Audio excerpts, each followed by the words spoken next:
Hey there guys, welcome back to episode 2 of the Driver's Perspective series that I've started doing. No current races really to do it on, so a few of you asked me over Facebook and stuff to go back and especially do this race because it was quite entertaining, the fight. So this is Snetterton, race 2, round 4 or 5, can't really remember off the top of my head. But race 2 is good. Finished race 1 in P3 after a decent fight with Alex, as always. Wily old fox. But there was a long red flag period, so it was a decent race really, actually, and it was quite entertaining. But yeah, just getting my head down, ready for the start of this race. Revs rising. Just trying to get off the line as quickly as possible. Kev got a really good start next to me. So these three are going to go 3 wide into turn 1, which wouldn't really recommend at Snetterton. We seem to capitalise off it. Just hoping they all take each other out and we can just steam through into the lead. Really decent track temps and everything this weekend. It wasn't really hot, but it wasn't cold either. It was pretty perfect, really. Car was good, prepared again by Misty Racing. Decent start to the race actually by me. Get a decent run on Alex almost. End up having to just dip in behind and just pick up the slipstream.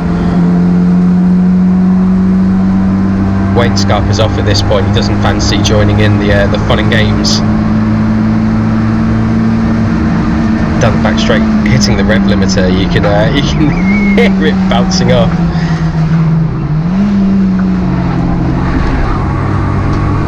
Fighting that car.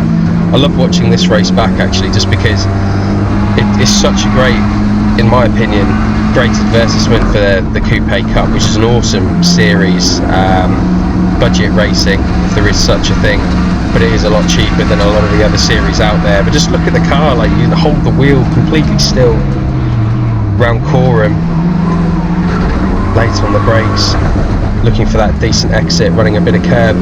And if you look on the next lap round on that exit of Murray's, nearly every single person there is one of my sponsors, so thank you to all you guys that came out and watched my home weekend. I absolutely love this circuit, and yeah, it's awesome. Alex making a move up the inside though, and all the time now when you see someone doing that ahead of you, you're thinking about where you can make advantage or take advantage of it, and that's what we do, moving up onto the outside of Alex. But he's very, very late on the brakes and difficult to overtake there round the outside. Not too bad if we're on the 300 layout, but this is the 200.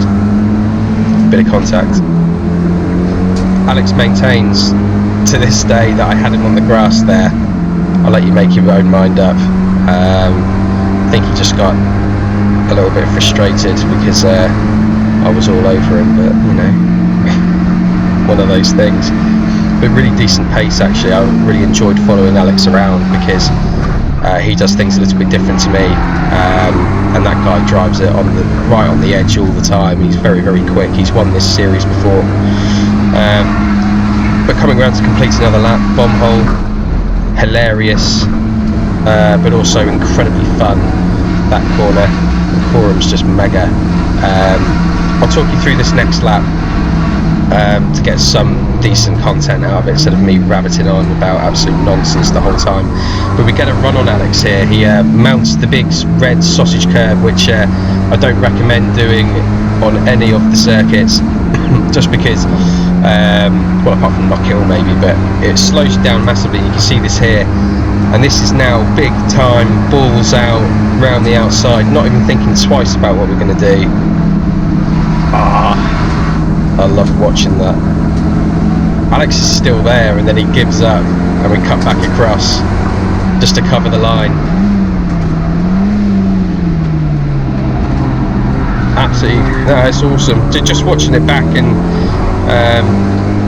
you know, just seeing the fight between the two, because you've got a load of cars behind us as well who are just stacked up ready to pounce. So if you make a move around the outside into one, you have to make it count. But down the Bentley straight, one of the longest straights in British motorsport, one of, it's a rubbish stat, that, absolutely rubbish stat. There's loads of straights. That's pretty untidy. That's awful. I think that is what you call pressure getting to you. You can hear the tyres just screaming out for help, holding on for dear life. But it's awesome, and now as a driver, you've just got back past one of your arch nemesis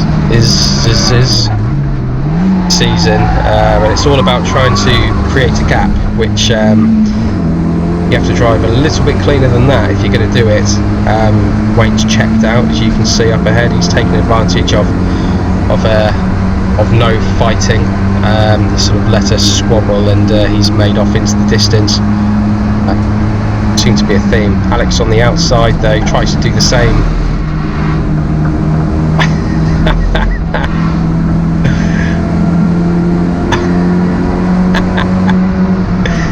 Some great memories racing in this series. Everyone's really friendly as well. Still there as well. The old bugger just not giving up. But similarly, you know, to the first few laps where I was in Alex's position there, you just don't get a run onto the straight, and you need a run, so he has to settle to dip in just behind me, just to sort of pick up the slipstream and yeah, just wait and bide his time for another move, because you're not going to do it there, unfortunately.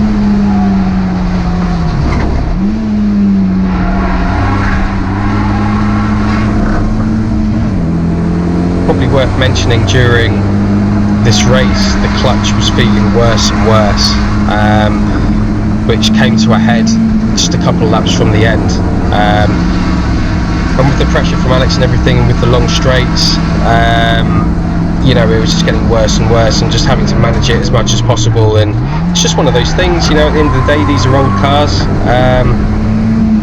incredibly fun to drive, sometimes a little bit temperamental, but you know, it's just one of those things really. But it was an awesome race all the same.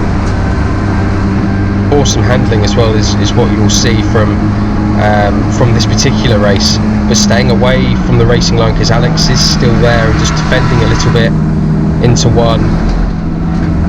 Not the best line into there even when defending, but Alex scrubbed off speed himself, braking and moving across towards the corner, which for me, he wasn't on the inside of me, but just making sure he didn't want to have a last minute dive, because I know Alex, and that's the sort of thing that he would go for. Bit of context behind it as well. Alex kept dipping out of the slipstream. Now in race 1, when I had got past him and was into P2, I think after the red flag, he dipped out and I went to defend heavily under the bridge, and he then switched back and got round me, and had the inside line for the right hander on the S's, and got back through to P2, so I didn't want to fall for that again, and he kept on dipping out there, and I think eventually Alex learned that I wasn't going to fall for it again. But it's all part of racing, you know, it's all part of the racecraft and part of the fun of it. Car moving around a little bit, which I think, you know, in front wheel drive cars, and we always talk about it, and the team set it up in a way that the car would step out a little bit, allowed you to get onto the throttle earlier. The front wheels do all the work, obviously, in your front wheel drive, and that drive comes from those, and it pulls you around the corner, so don't mind it a little bit tail happy. No understeer at all with this. It's an awesome little car, well prepared. So this was Steve Kite's championship winning car from 2018, so I was keen to run it again with Misty Racing, and with the relationship that we've built now, driver and team, it was really, really strong. But the car was awesome, and it just got better and better throughout the year, even with the issues. Coming off the white line just slightly, not as much as I did in race 1, heaven forbid.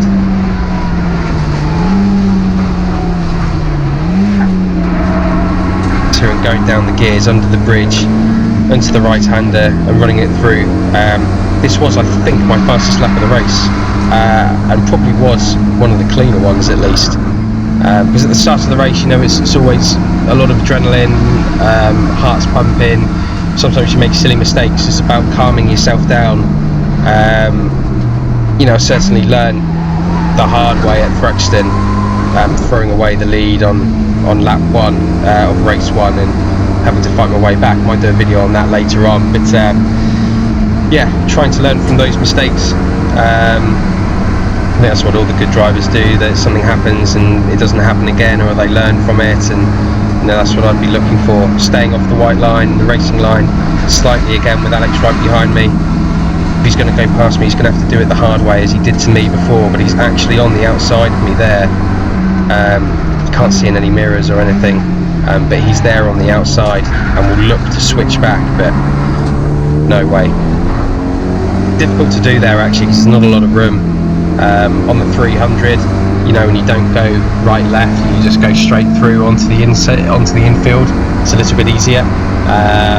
Yeah, around Snetterton, you know, it's my local as well, so I know it fairly well.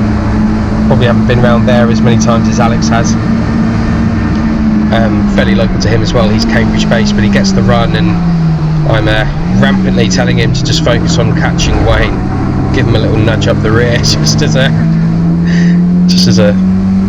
little reminder to him that I'm annoyed at him. But get the run here, and you know, in the touring cars you maybe see them dive down the inside there and have contact. Have a bit more respect for Alex, and I think the series as a whole, actually there's quite a bit of respect. But and him getting sideways there actually worked massively for him. He gets brilliant drive out of the corner, but now it goes from trying to make a gap to getting it back. We have to go on the attack again. You know, fancy doing another move around the outside of turn 1 after earlier on in the race, but nowhere near close enough here. But he brakes really hard and really late. It scrubs off a load of speed, and it lets us drag right back into it. Runs wide for good measure as well. I sort of followed him a little bit. Fancied a dive. Oh. So I think Alex probably had flashbacks of Mallory Park earlier in the year when he had Mark Dicko come flying up the inside, all locked up, and he T-boned him. Yeah, a bit drier here, so hopefully that wouldn't happen. But you never know, it'd be a bit loose sometimes. But he creates that gap again. It was just really difficult to stick with him. You see me checking my mirrors, there's a whole host of cars behind me, including Dicko. We're just trying to get back onto the back of Alex whilst managing this clutch issue all the time as well. Just seeing what we can do to try and bring this gap back down. I mean, you know, the lead of the race is way off in the distance. You know, that's done. So this is all about now who can finish second. Well, first loser, second place in the race.